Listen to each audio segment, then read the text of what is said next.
أما بعد أعوذ بالله من الشيطان الرجيم بسم الله الرحمن الرحيم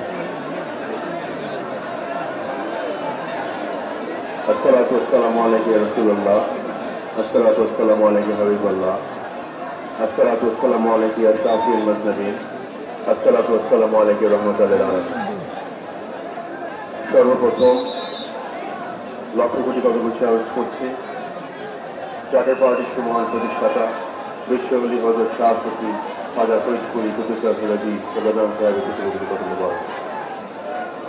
একই সাথে কর্মসূচি আয়োজন করছে বিশ্ববলি খাজা ফরিদপুরি আধ্যাত্মিক উত্তরাধিকার আমাদের পরম শ্রদ্ধেয় আলহাজ খাজা মিয়া ফজল মাহমুদ সাহেবের প্রতি মোবারকে কর্মসূচি আয়োজন করছি বিশ্ববলি খাজা ফরিদপুরি আধ্যাত্মিক উত্তরাধিকার জাতীয় পার্টির মাননীয় চেয়ারম্যান আলহাজ খাজা মোস্তফা ফজল মাহমুদ সাহেবের প্রতি মোবারকে একই সাথে কর্মসূচি আয়োজন করছি আমাদের পরম শ্রদ্ধেয় আলহাজ খাজা বরকতুল্লাহ মাহমুদ সাহেবের প্রতি মোবারকে।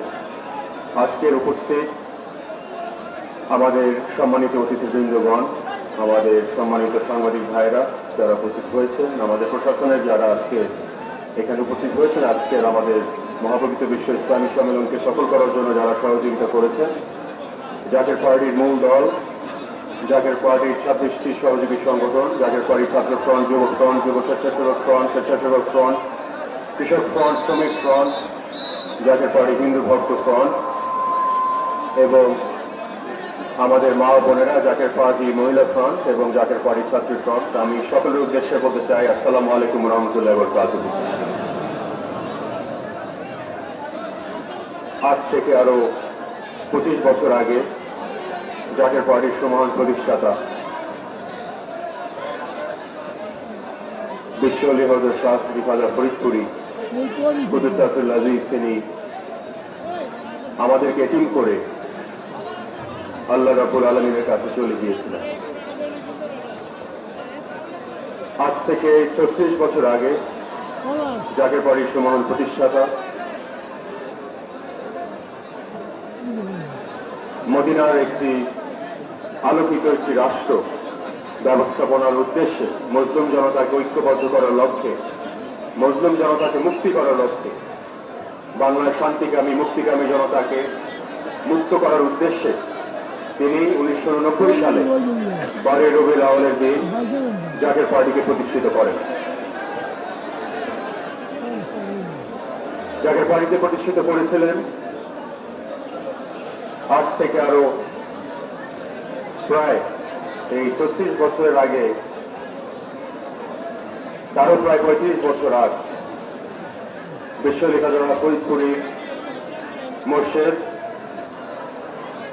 হযরত শাহ সুফি খাজা ইউনূস আলী রহমতুল্লাহ আলাইহির তেনার নির্দেশে এই জাতীয় পার্টি প্রতিষ্ঠা লগ্ন ঘটে। দাদাজান হুজুরের শেষ জবানে তিনি বলেছিলেন, যারা শেষ অনুসরিত তিনি বলেছিলেন যে জাতীয় পার্টির কি জয়, জাতীয় পার্টির কি জয়। এবং এই সিলসিলা ধরে হযরত শাহজালাল রহমতুল্লাহ আলাইহি যখন বাংলার জমিনে অনুপ্রবেশ করেন 360 আউলিয়া কেরাম নিয়ে, তার সূত্র ধরে আমাদের বড় পীর আব্দুল কাদের জিলানী রহমতুল্লাহ আলাইহির কদম মোবারকে চুম্বন এবং শ্রদ্ধা নিবেদন করি। এবং এই সিলসিলার সিংহ পুরুষ, উপমহাদেশের মুসলিম জনতার নেতা, যিনি মোগল সম্রাট আকবরের বিপক্ষে রুখে দাঁড়িয়েছিলেন, হযরত শাহ সুফি মুজাদ্দিদ আল ফিসানি শাইখ আহমদ সেরেন্দি রহমতুল্লাহ আলাইহি, তেনার কদম মোবারকে গভীরভাবে আমরা শ্রদ্ধা এবং কদমমুক্তি আরোপ করছি এবং নিবেদন করছি। আজকে আপনারা চারপাশে আপনারা দেখতে পাচ্ছেন অরাজকতা, নৈতিক অবক্ষয় এবং একই সাথে মনুষ্যত্ববোধের বর্তমানে যে অবক্ষয় ঘটেছে। আজকে যেইভাবে মানুষ মানুষকে হত্যা করে, যেভাবে মানুষ মানুষকে আজকে রক্তাক্ত করে, কোন স্বাধীন দেশ তো দূরের কথা, কোন সভ্য দেশ এটা কোনোভাবে কাঙ্ক্ষিত হতে পারে না। এটা আমরা কোনোদিন মেনে নিতে পারি না এবং এটা কোনোভাবেই, বিশেষ করে আমাদের প্রাণের বাংলাদেশে, এটা আমরা কোনোদিন আমরা এটা মেনে নিতে পারি না। আমাদের সকলের, বাংলার প্রতিটি নাগরিকের আমাদের একটি দায়বদ্ধতা রয়েছে আমাদের দেশের প্রতি, জাতির প্রতি, মুসলিম উম্মার প্রতি আমাদের যে দায়বদ্ধতার জায়গা থেকে, আমাদের যে কর্তব্যবোধের যে জায়গা থেকে, যেভাবে জাতীয় পার্টির সমান প্রতিষ্ঠাতা আমাদের নির্দেশ দিয়েছিলেন, মানুষের মতো মানুষ গড়ে তুলতে হবে। মনুষ্যত্ববোধের অবক্ষয় ঘটলে আজকে সমাজে যে অব্যবস্থাপনা রয়েছে, যে ধরনের অরাজকতা রয়েছে, প্রতিদিন লাশ পড়ছে, খুন হচ্ছে মানুষ, কুকুরের মতো মানুষকে পিটিয়ে হত্যা করা হচ্ছে, কবর থেকে লাশ তুলে জ্বালিয়ে দেওয়া হচ্ছে। এটা কোন সভ্য সমাজে, আবারও আমি বলছি, তীব্রভাবে বলছি, নিন্দা জানিয়ে আমি বলছি, কোন সভ্য সমাজে এটা আমরা মেনে নিতে আমরা পারি না। তাই শৃঙ্খলা, সভ্যতা, আদর করতে মহাপত সাহসে যে শিক্ষা দিয়েছিলেন জাতীয় পার্টির মহান প্রতিষ্ঠাতা, যেভাবে নবী করিম সাল্লাল্লাহু আলাইহি সাল্লাম সর্বকালের সর্বশ্রেষ্ঠ মহামানব যিনি, যেভাবে মদিনার আলোকে সকল ধর্ম বর্ণ নির্বিশেষে সকল শ্রেণী পেশার মানুষকে নিয়ে একটি ঐক্যবদ্ধ একটি রাষ্ট্র ব্যবস্থাপনার জন্য দেশের বিশ্ববাসীকে ধাবিত হতে বলেছিলেন, বর্ণবাদকে ভুলে গিয়ে, সমাজ কাঠামোকে ভুলে গিয়ে, সকল শ্রেণীর ভেদাভেদ ভুলে গিয়ে একটি ঐক্যবদ্ধ রাষ্ট্র ব্যবস্থাপনা কথা যেভাবে বলেছেন, সেই ব্যবস্থাপনা আজকে সত্যিকার অর্থে ভঙ্গুর অবস্থায় পড়েছে। আজকে আমার পেশাগত দায়িত্ব একজন অর্থনীতিবিদ হিসাবে আমার আপনাদের কাছে দুই কথা বলতেই হয়। আইয়ুব খানের আমলে আমরা সবসময় বলতাম যে এক দেশে দুই অর্থনীতি, ওই 22 পরিবার দ্বারা তখন পূর্ব এবং পশ্চিম পাকিস্তান পরিচালিত হতো।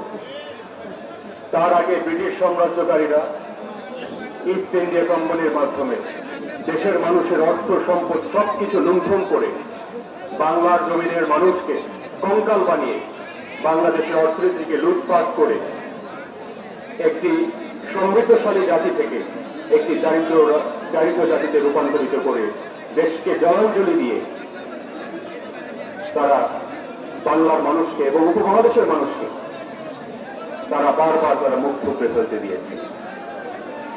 এবং তার পরবর্তীকালীন সময় আমরা দেখেছেন, স্বাধীনতার পরবর্তীকালীন 54 বছর পরে বাংলার জমিনে যে ধরনের অরাজকতা আমরা দেখেছি, একটা দেশে যখন আজকে আমরা কুড়িগ্রামে যখন যাই, উত্তরবঙ্গে যখন যাই, বাংলাদেশের প্রান্তিক জনগোষ্ঠী, দক্ষিণবঙ্গে আজকে ফরিদপুর জেলা থেকে রাজবাড়ী, মাদারীপুর, শরীয়তপুর, বরিশাল, পটুয়াখালী ইত্যাদি আমাদের প্রায় দক্ষিণবঙ্গে প্রায় 20টি জেলা, যখন একদম প্রান্তিক জনগোষ্ঠীর মানুষের কাছে যায়, এই যে হাহাকার, এই যে বর্তমানে যে দারিদ্রতার যে অভিশাপ, বাংলাদেশে অর্থের, আমি বারবার বলেছি, অর্থের কোনো অপর্যাপ্ততা ছিল না, পর্যাপ্ত পরিমাণে এই দেশে অর্থ ছিল। কিন্তু বারবার যারাই আমাদের শাসক গোষ্ঠী এসেছে, দেশের মানুষের নৈতিক অধিকার, গণতান্ত্রিক অধিকার, তাদের স্বাধীনতার যে মূল চেতনাগুলো ছিল, যে মৌলিক যে দাবিগুলো ছিল, মৌলিক যে অধিকারগুলো ছিল, বারবার প্রতিবার এই শাসক গোষ্ঠী দ্বারা দেশের মানুষ, দেশের আপামর জনসাধারণ, বাংলার মুসলিম জনতা বারবার তারা প্রতারণার শিকার হয়ে মুখ থুবড়ে পড়েছে। এবং ইসলামের আলোকে সত্যিকার অর্থে যে ইসলাম, যে শান্তির বার্তা নিয়ে এসেছিলেন, আউলিয়া কেরামরা যারা ইসলামকে বাংলাদেশে প্রতিষ্ঠিত করেছিলেন, আজকে তাদের সাথে যে ধরনের বেয়াদবি করা হচ্ছে, এটা যারা ইতিহাস জানে, যাদের ভিতরে ন্যূনতম বিবেকবোধ আছে, যাদের ভিতরে ন্যূনতম মনুষ্যত্ববোধের একটি ক্ষুদ্র একটি চিহ্ন পর্যন্ত রয়েছে, তাদের দ্বারা এই ধরনের অসম্মান কোনোভাবে আমরা মেনে নিতে পারি না। যাকে পার্টি কোনো নেতাকর্মী এটা মেনে নিতে পারে না। তাই আলেমদের প্রতি আমার বিনীতভাবে অনুরোধ, কলেমার ইসলামে আমাদের ঐক্যবদ্ধ হতে হবে। ইসলামের নামে যে বিভাজন, যে বিভেদ, সেখান থেকে আমাদের ঐক্য গড়ে তুলতে হবে যদি মুসলিম উম্মার স্বার্থ আমরা সংরক্ষণ করতে চাই। যত ধরনের বিভাজনের মাধ্যমে দেশের স্বার্থ, দেশের স্বাধীনতা, দেশের মানুষের মৌলিক অধিকার, প্রতিবার দেশের মানুষের অর্থ সবকিছু লুণ্ঠন হয়েছে, আমাদের স্বপ্ন, আমাদের ভবিষ্যৎ, আমাদের দেশের মানুষের কর্মসংস্থান প্রতিনিয়ত লুটপাট লুণ্ঠন করা হয়েছে। এবং সত্যিকার অর্থে যদি নতুন একটি বাংলাদেশ আমরা আসলে সত্যিকার অর্থে দেখতে চাই, জাতীয় পার্টির সর্বস্তরের নেতাকর্মীদের প্রতি আপনাদের আহ্বান রয়েছে। জাতীয় পার্টি একটি আদর্শ কেন্দ্রিক পার্টি, যার শেকড় অনেক গভীরে, হাজার বছরের ইতিহাস রয়েছে এই জাতীয় পার্টির গোলাপ ফুলের। এবং সেই ইতিহাস যদি আমরা ধারণ করতে চাই, সেই ইতিহাস যদি আমরা সঠিকভাবে লালন করতে চাই, জাকের পার্টির সুমহান প্রতিষ্ঠাতার ইমানি নির্দেশ ছিলেন যে জীবনের শেষ রক্তটুকু বিন্দু দিয়ে হলেও এই জাতির কল্যাণে, মুসলিম জনতার কল্যাণে তোমাদের জীবন শেষ রক্তটুকু বিন্দু দিয়ে হলেও তোমরা উৎসর্গ করার প্রতিশ্রুতিবদ্ধ থাকলাম। এবং তিনি বলেছিলেন যে গোলাপ ফুল এই পবিত্র প্রতীকের দ্বারাই বাংলাদেশে ইনশাল্লাহ একদিন না একদিন মদিনার আলোকে মদিনার একটি কল্যাণ রাষ্ট্র বাংলাদেশে ইনশাল্লাহ প্রতিষ্ঠিত হবে। বাংলার পিছিয়ে ফেলা মানুষ, বাংলার বঞ্চিত শোষিত যে জনগোষ্ঠী যারা রয়েছে তাদেরকে মূল অর্থনৈতিক স্রোতধারাকে অন্তর্ভুক্ত করে একটি সোনালী সমৃদ্ধশালী বাংলাদেশ ইনশাল্লাহ আমরা যাতে গড়ে তুলতে পারি, সেই দোয়া আমি আপনাদের সামনে আমি সকলে জাকের পার্টি নেতা কর্মীদের কাছে আমি আহ্বান জানাচ্ছি। জাকের পার্টি কোনোদিন ক্ষমতার কাছে, অর্থের কোনো প্রলোভন, ক্ষমতার কোনো প্রলোভনের কাছে আদর্শ থেকে এক চুল পরিমাণও তারা বিচ্যুত হয় নাই। আদর্শের প্রতি আমরা ধাবিত ছিলাম বিধায় আজকে যে মহা জনসমুদ্রতে আজকে রূপান্তরিত হয়েছে। এই যে ভালোবাসার যে বন্ধন, এই যে প্রেমের যে বন্ধন, এই যে আদর্শের যে বন্ধন, আমি সুদৃঢ়ভাবে আমি বিশ্বাস করি একদিন না একদিন সত্যের বিজয় যেহেতু অবশ্যম্ভাবী, যেহেতু এই বাংলাদেশ হয়তো শাহজালালের বাংলাদেশ, যেহেতু এই বাংলাদেশ হয়তো শাহপরানের বাংলাদেশ, যেহেতু এই বাংলাদেশ হয়তো শাহসুফি খাজা ইনায়তপুরের বাংলাদেশ, যেহেতু এই বাংলাদেশ বিশ্বরী খাজা ফরিদপুরের বাংলাদেশ, আমাদের ইনশাল্লাহ এই বাংলাদেশ হবে জাকের পার্টির বাংলাদেশ। এই বাংলাদেশ হবে জাকের পার্টির ইমাম মোস্তফা আমির ফয়সালের বাংলাদেশ ইনশাল্লাহ। আমি আপনাদের সকলকে আমি আহ্বান জানাচ্ছি, নতুন একটি বাংলাদেশের স্বপ্ন যদি আমরা সত্যিকার অর্থে বাস্তবায়ন করতে চাই, দল মত নির্বিশেষে যারা আজকে আপনার উপস্থিত হয়েছে, ধর্ম বর্ণ নির্বিশেষে আমি আপনাদের সকলকে আহ্বান জানাই, এই দেশ একটি ধ্বংসস্তূপের সান্নিধ্যে পৌঁছে গিয়েছে। আপনারা দেখতে পাচ্ছেন চারিদিকে যে ধরনের অরাজকতা, যে ধরনের নৈরাজ্য, যেভাবে মারামারি, হানাহানি, কাটাকাটি চলছে, এই দেশটাকে আমরা একটি ধ্বংসস্তূপে আমরা পরিণত হতে দিতে পারি না। এবং প্রতিরোধ করে তোলার দায়িত্ব আপনাদের, যেভাবে আমার দায়িত্ব রয়েছে জাকের পার্টির একজন গ্রামের সদস্য, একই পরিমাণ সেই দায়িত্ব ধারণ করে আপনারা দেশের মানুষের নেতৃত্ব দিয়ে তাদেরকে সম্পূর্ণ নিরাপত্তা নিশ্চিত করার দায়িত্ব আপনাদের সকলের কাছে। একইভাবে দায়িত্ব আপনারা পালন করার জন্য সকলে গ্রহণ করার জন্য প্রস্তুত আছেন? আমি জাকের পার্টি, মূল দল, সহযোগী সংগঠন, মহিলা ফ্রন্ট এবং ছাত্র ফ্রন্টের সকল আমাদের সহযোদ্ধাদের আমি আহ্বান জানাচ্ছি। ক্ষমতার অনেক সুযোগ ছিল, অর্থ লাভ করার অনেক সুযোগ ছিল, আমরা অর্থের কাছে মাথা নত করি নাই, ক্ষমতার কাছে মাথা নত করি নাই। বিধায় আজকে আপনারা 36 বছর ধৈর্য ধরেছেন। আমি মনে করি দেশের আপামর জনসাধারণ একদিন না একদিন সত্যের পক্ষে, দেশের আপামর জনসাধারণের যারা সত্যিকার অর্থে খ্যাতবোধ করতে পারবে, যাদের বিদেশি কোনো প্রভু নাই, বিদেশি কোনো মালিক নাই, যারা গোলামীর জিঞ্জিরের দ্বারা দেশকে পরিচালনা করতে চায় না, যারা সত্যিকার অর্থে প্রকৃত অর্থে দেশের প্রান্তিক জনগোষ্ঠী খ্যাতবোধ করতে চায়, প্রত্যন্ত অঞ্চলের মানুষকে মুক্ত করতে চায়, আমি বিশ্বাস করি একদিন না একদিন দেশের মানুষ আমাদের পক্ষে ইনশাল্লাহ একদিন না একদিন রায় দিবে। এবং আজকে যারা আপনারা দূর দূরান্ত থেকে কষ্ট করে এসেছেন, আমি আপনাদের সকলকে আমার অন্তরের অন্তঃস্থল থেকে আমি কৃতজ্ঞতা বোধ প্রকাশ করি। জাকের পার্টির সুমহান প্রতিষ্ঠাতা বলতেন, একতার বলে হও বলিয়ান, উড়িবে তবে আকাশে বিজয় নিশান।